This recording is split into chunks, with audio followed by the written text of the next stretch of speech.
even after the NHL trade deadline, the Boston Bruins are still looking to make this team better, and yet they have once again. And an AHL trade they have made that is very sneaky and will end up probably working in their favor if they do things right. We also have a very quick breakdown that I want to do of Hampus Lindholm and his play after his injury, and he's been playing very well as of late and deserves some recognition for it. But one final thing, Drew Bavaro is making his debut tonight as I'm recording this video, so I'll be making a little update about that in this video, as well as a later video tomorrow discussing what we've seen from tonight's game. But before we get into all of this Boston Bruins news here tonight, we notice that 95% of you guys watching right now are not subscribed to the channel, so if you're looking for a spot to get all your Boston Bruins news as it happens, you're in the right spot. Make sure to hit the sub button and join us along so you don't miss out on any of the major Boston Bruins news. But like I said, let's go straight into this first trade the Boston Bruins have made, and it is a very, very good one. They recently made a trade in the AHL from the Grand Rapids Griffins in exchange for Jared McIsaac. Now, I think this is a perfect trade. Jared McIsaac, for those who do not know, was a former second-round pick in 2018 from the Detroit Red Wings, 36th overall, I believe, so, bordering first-round pick, and he hasn't really found his way into the NHL yet, hasn't really found his spot, but with the Boston Bruins and their left-side defense scheme, I guess you could say, things are looking in the right direction for what he maybe do with the Boston Bruins and the Providence Bruins as of now. So here's what Mike Sullivan had to say about this. Jared McIsaac, here's a little breakdown. Left shot defenseman, 36th overall pick in 2018, 6'1", 192 pounds. A lot of upside here with McIsaac and a ton of time to develop him into a legit top 6 defenseman. A great pickup with Matt Grzelcyk becoming a UFA. I wonder if this holds any implications on his future. Now, once again, this, I should say not once again, for a little update for you guys, this means that, he will not be able to be in the NHL this year, or in the playoffs, I should say, due to the trade happening after the deadline. Any team can make a trade after the deadline, but the player will be ineligible for the playoffs, so, that's why most trades don't happen afterwards, but that still don't matter in this scenario. I think that what they're going to stick with this year, Matt Grzelcyk will be fine, but Jared McIsaac, I do believe with what Mike Sullivan said, is exactly what the plan is for the Boston Bruins, is to, put him in Matt Grzelcyk's spot or replace him on that left side once Matt Grzelcyk's contract expires, if they do not end up re-signing him. And the way things are pointed, I don't think that will be the case, that he'll be back on this team, at least for right now. Once again, we never know, but I don't think that'll be the case. I'll pull up Jared McIsaac's stats here for you guys to take a quick look at. Pause the video if you want to, take a little deeper look. But you can see, from his time with the Halifax Mooseheads and the Moncton Wildcats, both in the QMJHL, very, very good stats for a defenseman, especially in that 18-19 season with the Halifax Mooseheads, 62 points in 53 games as a defenseman. That's something that, you don't see every day.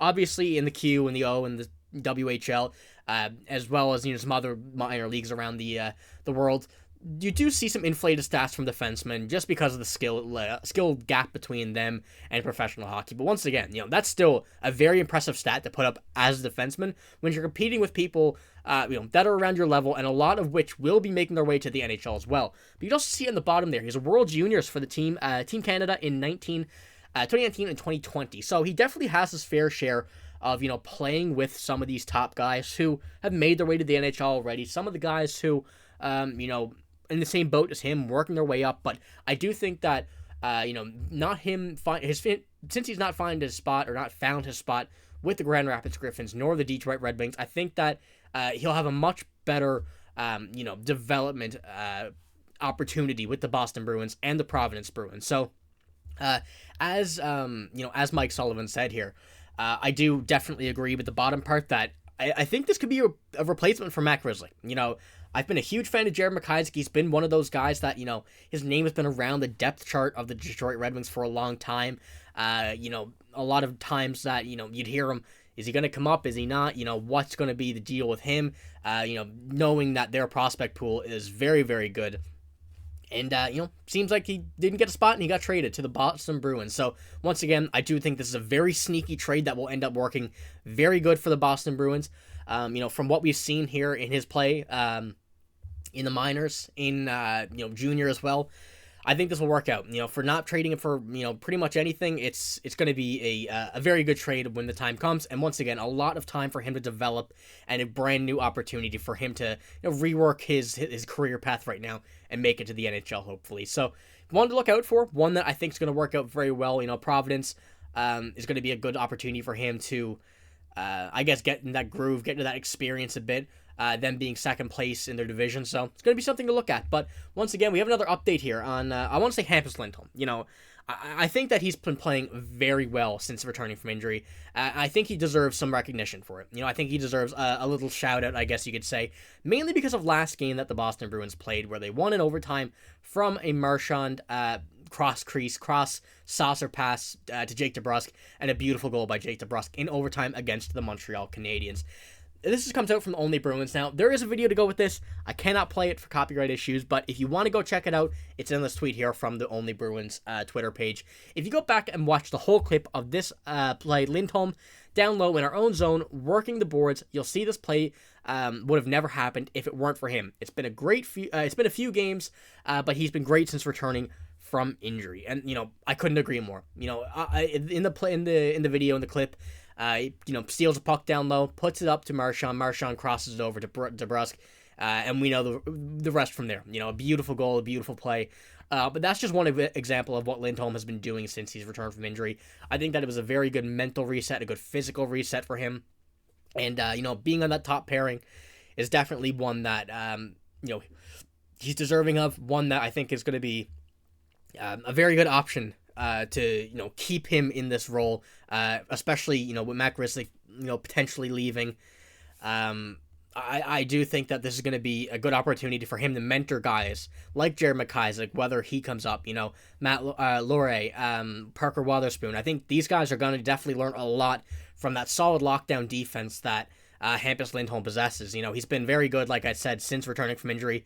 And he's taking a big step up, knowing that, this team's not what it used to be, but it's still very good, but it still definitely needs a bit more work on the defense, a bit more grit, and he's excelling in that role. He's taking that, but he's grasping that opportunity and, taking it to where it wants to be. So I gotta say, I really, really like what Hampus Lindholm has been doing lately, and hopefully he can keep this up for the rest of the season going into the playoffs. And, we'll be in a good spot. I gotta say, the Bruins will be in a very good spot if this does continue from Hampus Lindholm. And obviously, it can't be just him. It has to be this whole team working all together and working, as a tandem, as a team, to be able to make plays like this happen. Obviously, Marchand wouldn't have been able to get that puck over to DeBrusk if Lindholm hadn't done that. Marchand wouldn't have gotten that nice pass across if Lindholm hadn't gotten the puck, and DeBrusk wouldn't have been able to score if he didn't get that pass from Marchand. So, it's a whole system of having things to work out, and, the Bruins have been doing that lately, with a bit of iffy stuff here and there, but, things have been looking good. Players have been, acknowledging that this team needs some work, and they're putting it on their backs to do that. But I have one final update here for you, as Drew Bavaro is making his professional debut tonight, right now, as this video is being recorded down in Providence. I was watching a bit of it earlier on, so I figured I need to make this video before it gets too late here in Newfoundland. But you can see there, he's on the third line pairing on the defense, and I am excited to see what comes out of this game, what we learn, what we see from him in this game. And I will be giving you guys an update tomorrow in tomorrow's video, how the game went, how he played.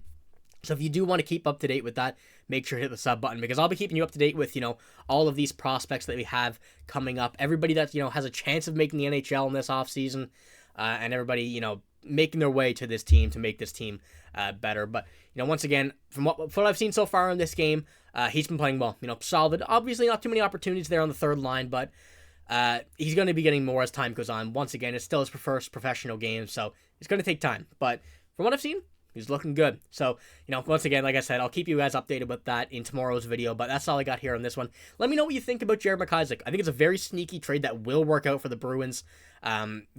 A great opportunity for him, as well as for Providence and Boston, and a good chance to revamp his career. But also, Lindholm, gotta like what he's doing lately. Let me know what you think about Hampus Lindholm's play, especially the play, that a lot of people weren't talking about in that last game against Montreal. So, like I said, that's all I got. If you did enjoy, make sure to give it a like. Hit the sub button as well if you want to stay updated with all of the Boston Bruins news. But that's all I got. Thank you for watching. Hope you have a great day. See you later.